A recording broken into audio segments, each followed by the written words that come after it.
Hello, I'm Phillip Taylor from Richmond Green Chambers. I'm talking actually today about this book, The End of Lawyers, Rethinking the Nature of Legal Services by Richard Susskind. It's an interesting book. Do have a look at the review which I've placed on the internet. What I'm saying about this book is, warning, warning, the end is nigh. Or actually is it?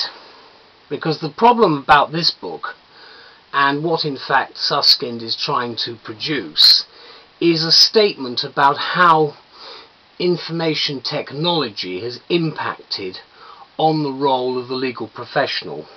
I'm reminded actually of Blair's rather treacherous remarks to Frank Field a little while ago, where he said, "Think the unthinkable." Probably remember Frank did.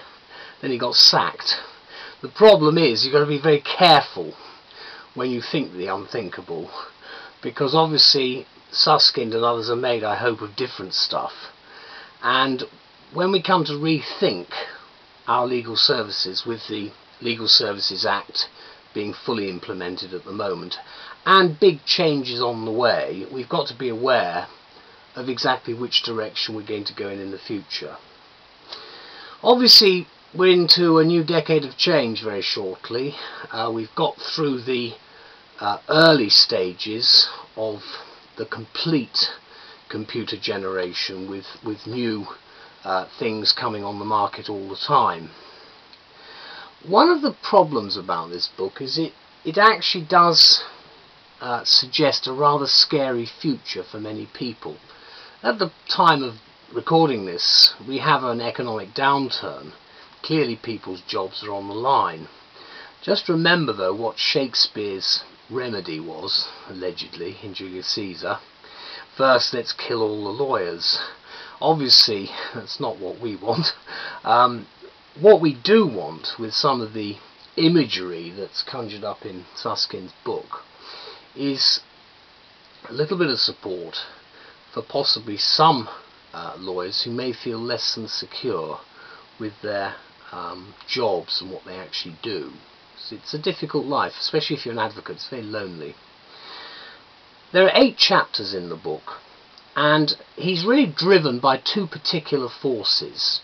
One is the market pull to what he calls commoditization of our legal services, and the other is what he describes as the pervasive development and uptake of new and disruptive legal technologies.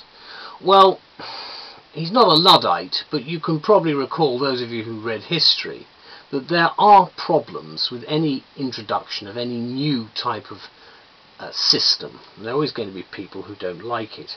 I think that Susskind, though, has made an excellent start here. It's a heavy book to read, as my colleagues have told me. I've certainly been through it, and I found bits of it really quite heavy. But of course he is an academic, so we'll forgive him for that. One thing he does talk about, which I think we all should be aware of, remember as barristers certainly we look about tactics, but think about motives. Because when we deal with what is going to be our profession in this century, what do we see it shaping up to be?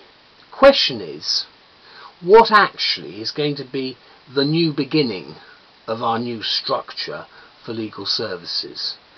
I have no idea how things will go. Even using this video system and video conferencing is a great step forward in my view as an older professional. But what I would say, bearing in mind what he's put forward in this book, is that his parting aspiration says the services should be quicker, better, cheaper and more widely available to everyone. And of course they should. Obviously we're celebrating the anniversary of legal aid at the moment, the introduction of proper legal aid. The problem is we've had a lot of difficulties in the past. I hope that Susskind's rethink will be seen to be positive, because as a newly famous American has said, yes we can, and I think we can, with the legal profession. We've got to modernise, so there won't be an end to lawyers, but this is a new beginning. Do get the book. Oxford University Press have produced a good piece of work here. Thanks very much.